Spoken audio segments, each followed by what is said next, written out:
Good afternoon, everyone. Good afternoon. Okay. So this afternoon, President Biden welcomed the President of Indonesia to the White House. The two leaders commemorated 75 years of diplomatic relations and discussed global challenges, including Gaza and the South China Sea.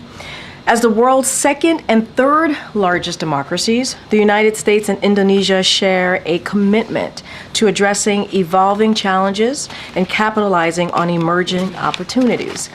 The leaders also discussed sustainable approaches to food security, clean energy, democracy and pluralism, regional peace and stability, and people-to-people ties, as well as advancing our cooperation and humanitarian aid and disaster relief. And earlier today, President Biden also welcomed President Herzog of Israel to the Oval Office. You heard from the president himself. His commitment to Israel's security is ironclad, and our two countries share a deep friendship. We will have a readout later today on their meeting. And with that, Will, you want to kick us off? Thank you. Yeah. I have two questions.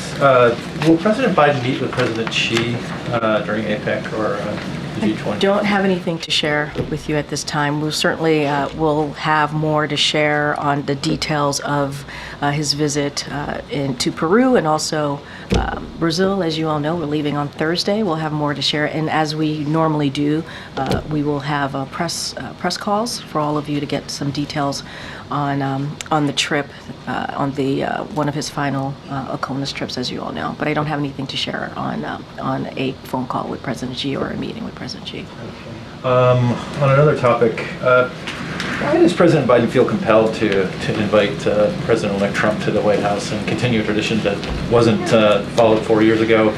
Is it possible that the politics in this country have sort of evolved past the norms? I mean, look, that's an easy question to answer, honestly, when it comes to why President Biden is doing this, because he believes in the norms, he believes in our institution, he believes in a peaceful transfer of power. You heard him speak to this directly just last week when he was in the Rose Garden 2 days after the American people made their decision on this election. And it is important to him. It is important not just because it's important to him, but it's important to the American people. He said the American people deserve this. They deserve a peaceful transfer of power. They deserve a smooth transition.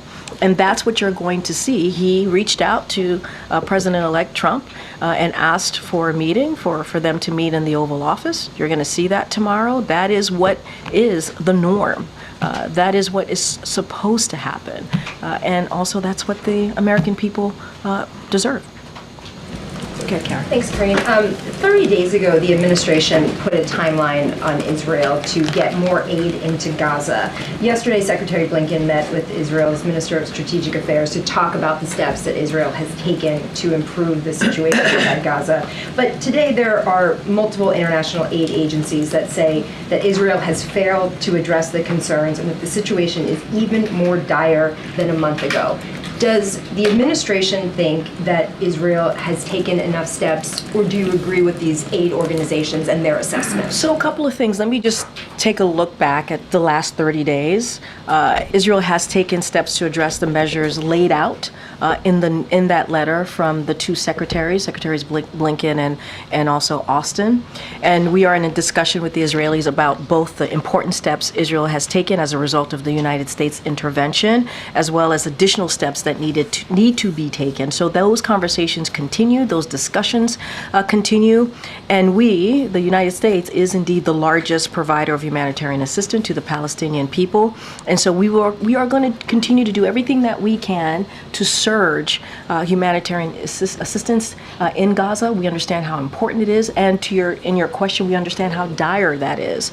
So ultimately, the long-term solution here to alleviate the suffering of the Palestinian people in Gaza is bringing an end to this war. And so we're going to try and work very hard to continuing to achieving certainly that goal. And so that is certainly continuing to be a priority for us as we talk about what's happening in the region. Is the administration, is the president satisfied with those steps, though, that Israel has taken over these past 30 days? Is it enough? I did say that they have taken steps, and those discussions continue because we need more. more.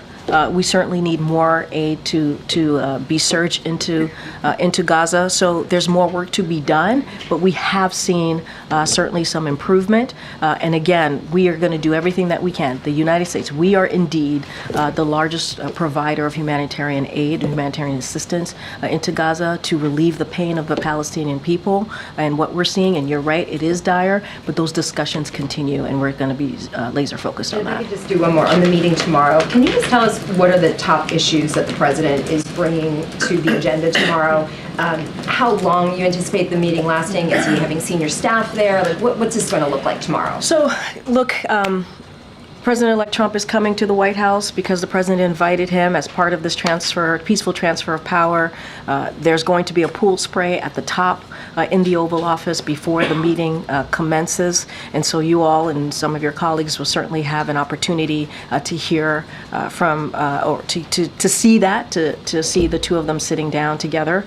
I don't have anything beyond that. I don't have an agenda to share. It's, we try to keep these, certainly these types of conversations private, and just don't have anything beyond that to share. This is part of the process. When we talk about peaceful transfer of power, this is what you're seeing. It's kind of the beginning of that, when you see the current president and the president who's coming in, sitting down in the Oval Office and having a discussion. Don't have any details to share at this time. Thanks, Karine. Can you confirm whether or not Mrs. Trump has accepted Dr. Biden's invitation to come to the White House as well?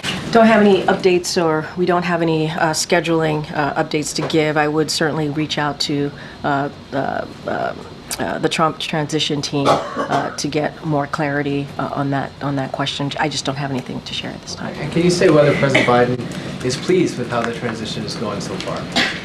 I mean, look, what the president is committed to doing is making sure that this transition is effective, efficient, and he's doing that because it is the norm, yes, but also the right thing to do for the American people. That's what they deserve.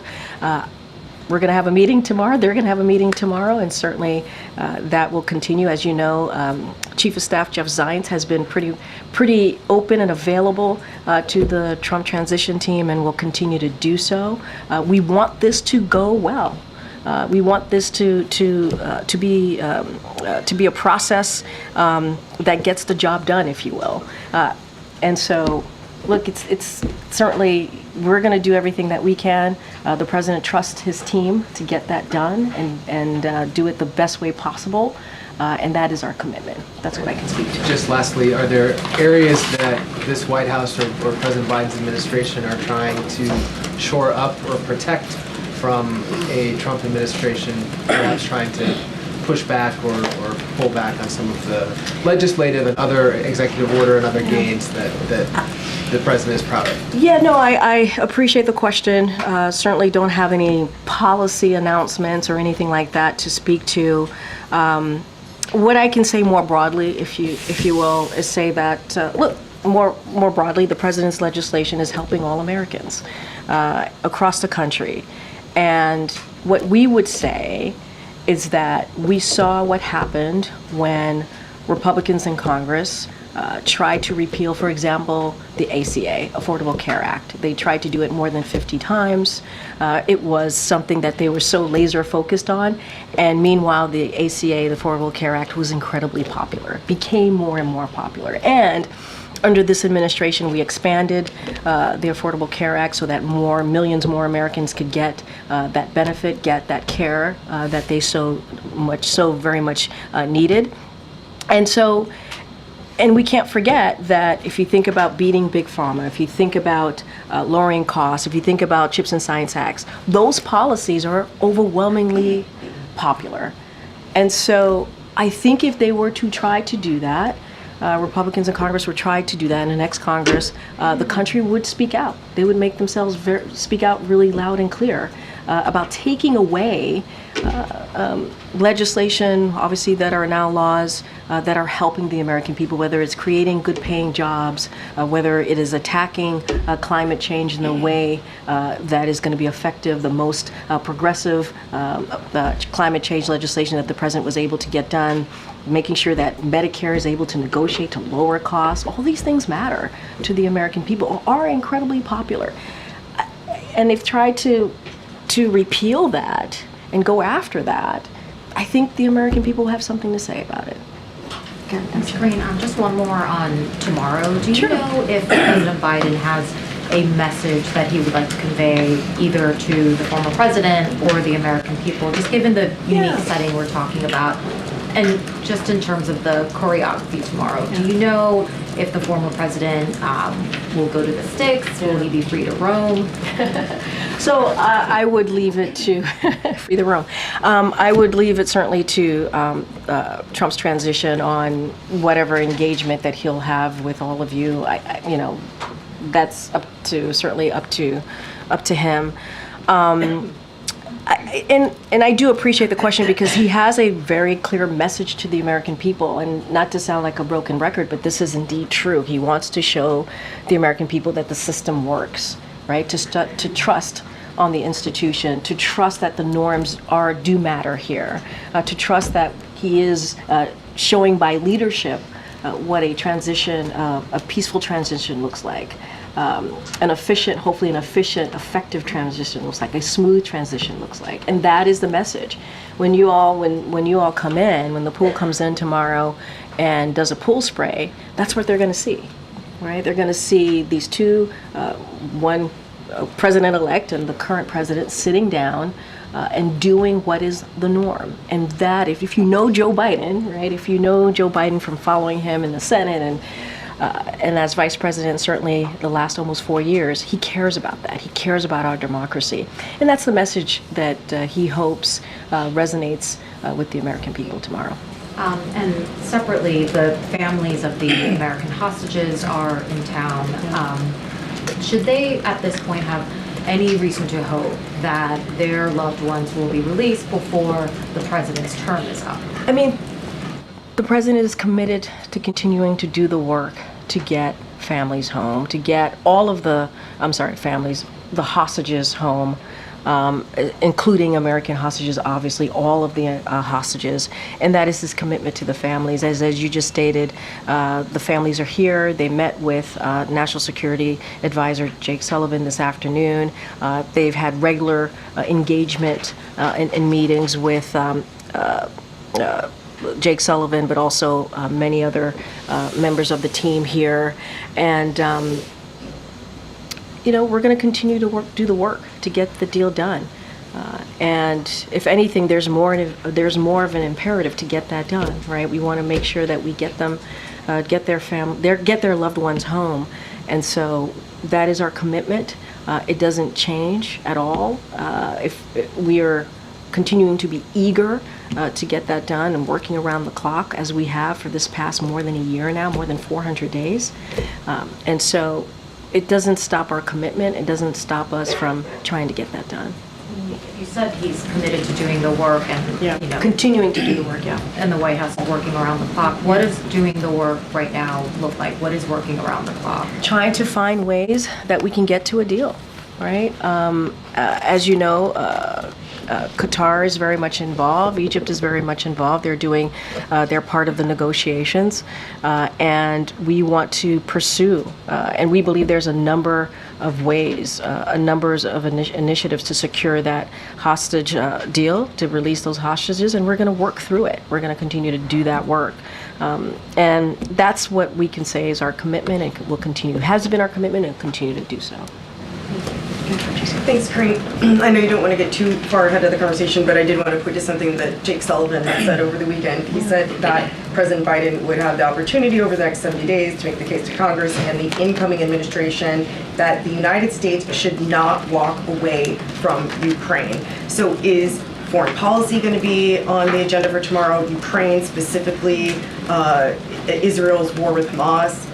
I'm not going to get into the details of what's going to be discussed tomorrow. That's not something I'm going to get into here. But look, you heard from the National Security Advisor, Jake Sullivan, our commitment to Ukraine. I mean, that is something that we have showed for almost, 3 years since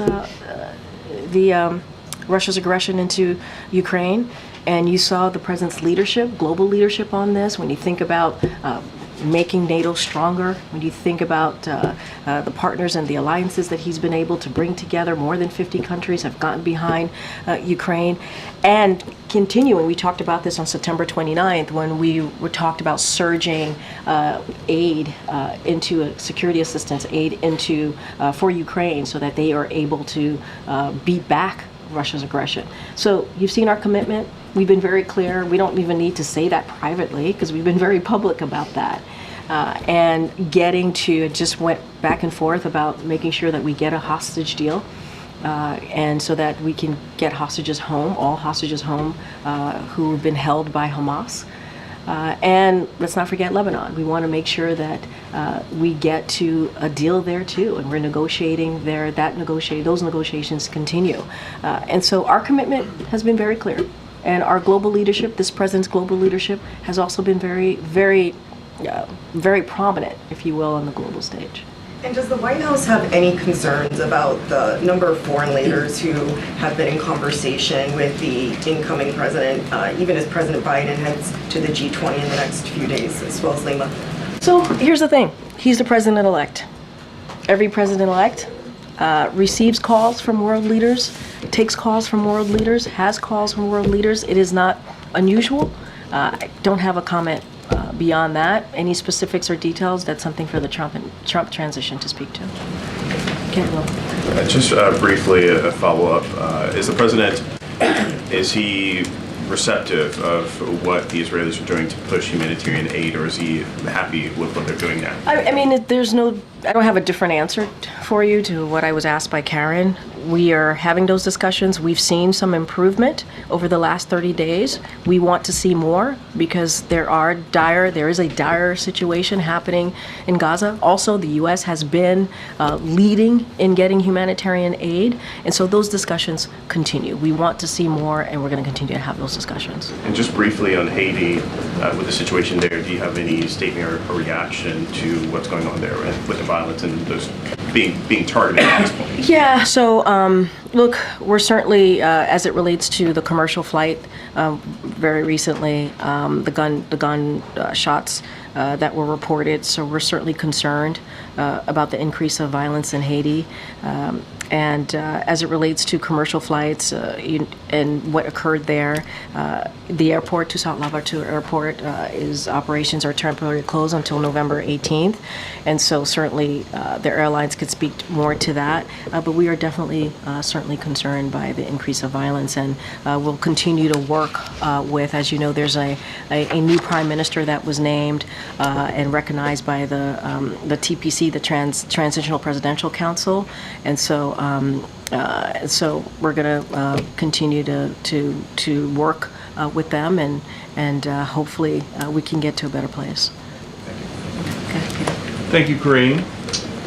Did President Biden invite Vice President Harris to this meeting with Donald Trump tomorrow? This is a meeting with the president and the president-elect. This is the norm, that the incoming president and the current president sit down in the Oval Office and have a discussion, and that's what you're going to see tomorrow, is the norm, what we normally would see when we are talking about a peaceful transition of power. President Biden says that he's not going to pardon his son Hunter. Is he going to ask Donald Trump to do that? I don't have anything else to share about that. I'm not going to go down a rabbit hole on this. I've been very clear. The president's been very clear when we've been asked this question. And we know that at some point during the last Trump transition, then President Obama warned Trump that the biggest threat to the U.S. at the time was North Korea. Is President Biden going to run through what he sees the biggest threats to the country are with Donald Trump? I am not going to get into a specific agenda of what they're going to discuss. And this is very much to the question that I got from MJ. What does the president what's the message he wants to send tomorrow? And it is to the American people. The importance of keeping the norms, the importance of having a transition that is going to be efficient. This is what the American people deserve. And that's the message. And I think when you all come into the Oval Office tomorrow, you do the pool spray, you capture that moment. That is an important message to send to the American people. That's what the president cares about. I'm not going to get into details about any conversation or agenda. And we know that today, a week after the election, President Biden and Vice President Harris had a private lunch.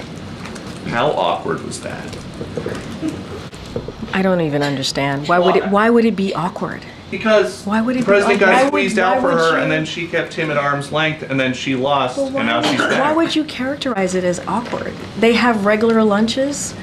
They meet and talk regularly. Why would So you there's call it no awkward? weirdness about the way that things have unfolded since Did you July see them? 21st. Did you see them together yesterday as well when they honored our veterans and were together during the day, making sure that we didn't forget the brave men and women that fought for this country? Did you see them together yesterday? Did you see the show of force together? This is. Look, I'm not even going to take the premise of the question. What I will say is, the president and the vice president had lunch today. They've had lunch many times. They have, they communicate with each other regularly.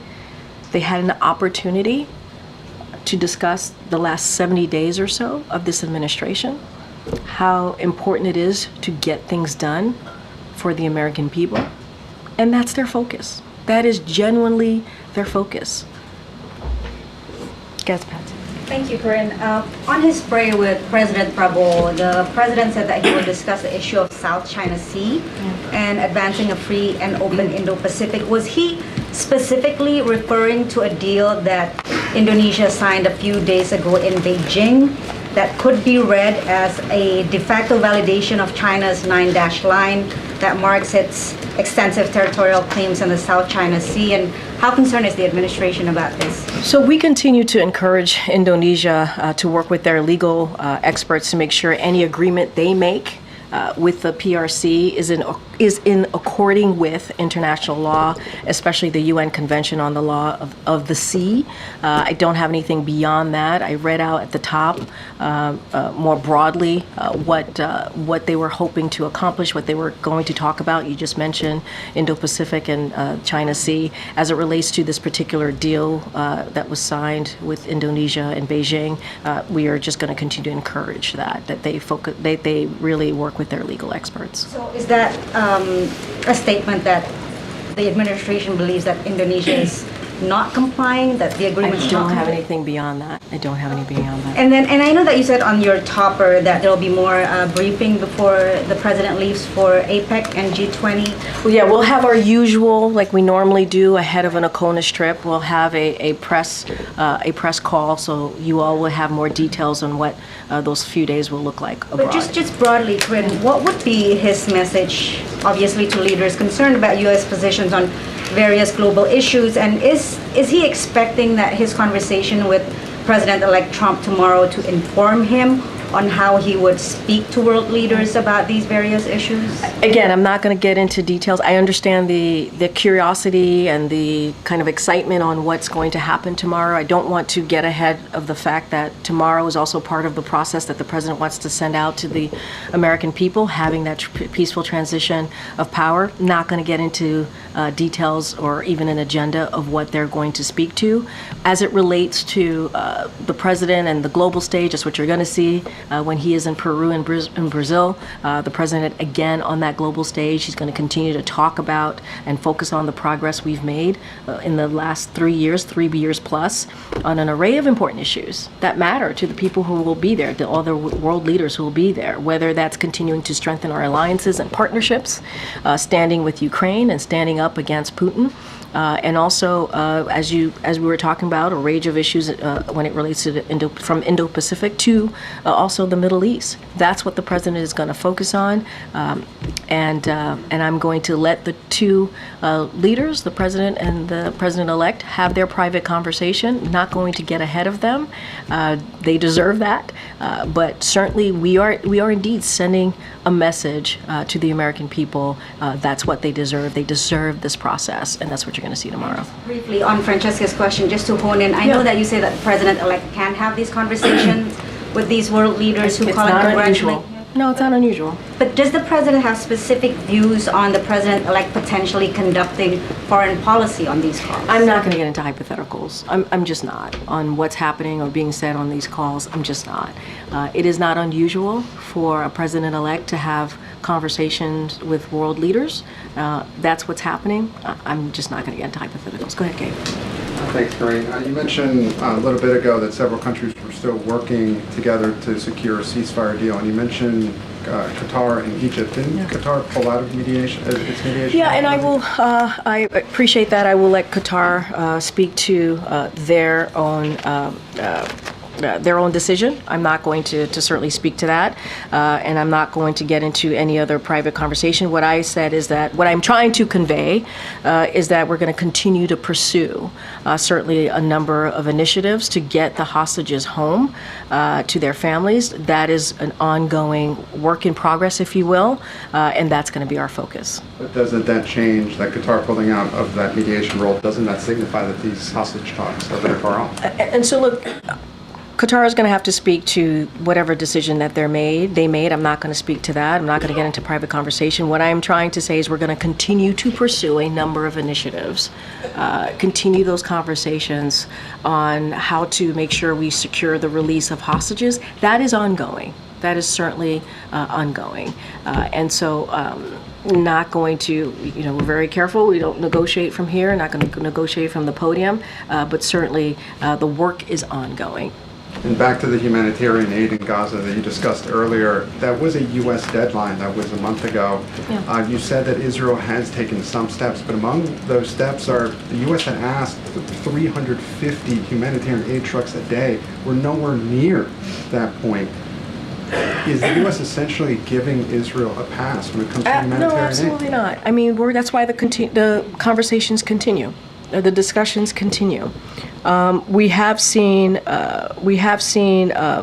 Israel take some steps to address the measures of getting the measures laid out that were in the letter. We have seen that. But is that acceptable? We want to see more. That's what we want to see. That's why those discussions continue. Just because we hit the 30-day mark doesn't mean that we go home and don't finish what we are trying to do here, which is getting and surging more aid to the Palestinian people. We understand how important it is. We understand how dire the situation is, and that's what we're going to continue to do. And at the same time, and you've heard us say this, the best way to deal with this, the best way to alleviate the suffering that we're seeing of the Palestinian people in Gaza is to get to a deal here. And we're going to continue to be laser focused on that. And finally, has J.D. Vance been issued an invitation to the White House either tomorrow or in the future? I would have to refer you to the Vice President's office. We don't have anything for you at this time, but the Vice President's office can speak to that. Okay. Thank you. You said shortly after the election that one of the priorities for the president legislatively was going to be about judges and judicial nominations. Yeah. Can you talk about how you're preparing for Congress to return and then these next couple weeks as you try and make your final imprint on the courts? So I will say that's something that we've been doing throughout the almost 4 years. This push is making sure that these qualified judges get through. And so there's really nothing new to the process. It's just a continued focus that we want to make sure in the next 70 days or less now that we want to make sure that happens. And it's important to the American people. And this is not a partisan issue. This is bipartisan. And we have seen this in other this type of period of time, in other a transition period, if you will, where the sitting president has been able to get some judicial judges go through, and that's what we want to see Congress. We want to see Republicans and Democrats come together, as they have, to get these key judges through. Let's not forget, we're talking about what's right for the American people. We don't want to see, backlogs, if you will, when it comes to getting criminal cases through. This is the norm. This is part of what we've seen in the past when we're talking about a transition period. So we're continuing to do that work. There's nothing new. We want to make sure that work continues. Do you have a point at when you expect to make your final nominations? I don't have anything specific for you. I'm sure that we can talk to the Office of Leg Affairs on anything more specific on a timeline, but this is one of our priorities that we want to make sure that we get done for the American people. Okay, Brian. Thank you. Thanks a lot. President Trump has promised to launch the largest deportation in American history when he becomes president. Are there steps that President Biden is taking in the next 70 days to try to protect certain populations in the United States from deportation? Does he want to extend parole or take other steps that would protect people from that deportation program? So, don't have any new policies to announce at this time. And I want to be careful, like I don't want to get into hypotheticals on what the next administration is going to do or not do. That's not something that I'm going to try to address from here. It is not something that we will be addressing from here. What I can speak to is what the president has done over the past almost 4 years in dealing with a broken system, a broken immigration system that has been broken for decades now, and trying to work with Congress on doing that. And as you know, there was a bipartisan deal that came about from the Senate that Republicans and Democrats, obviously bipartisan as I just stated, worked on. And, you know, we of course would love to see that go through. We would love to see that happen. The president was ready to go, and Republicans were told not to move forward because it would help Joe Biden, which is really unfortunate, because it would have dealt with this broken system that we have, and it will dealt with the challenges that the Border Patrol agents were facing at the border. That is something that would be great to get done. But I'm beyond that, I don't have anything to share beyond that. Okay, Scott. I'm going to start wrapping this up. Thanks, Karine. President-elect Trump, there's reports that Elon Musk is having a lot of sway in terms of his decisions, in terms of who President-elect Trump is, you know, having come into his administration, sitting in on meetings with foreign leaders, and Elon Musk has says, you know, there's reports that he wants to sort of reshape maybe the government. Is President Biden concerned at all over Elon Musk's influence over President-elect Trump and potentially what that could look like for the country? That is for the president-elect to decide on. I'm not going to comment on personnel decision or personnel choices that the transition announces or being reported or what's happening in that world. It is not for us to speak to. The president's going to focus on the next 70 days and what's at hand. Focus on the American people, focus on making sure that we have a transition process that's orderly, and that's what we want to make sure that we keep our promise, right? That honoring our democratic principles.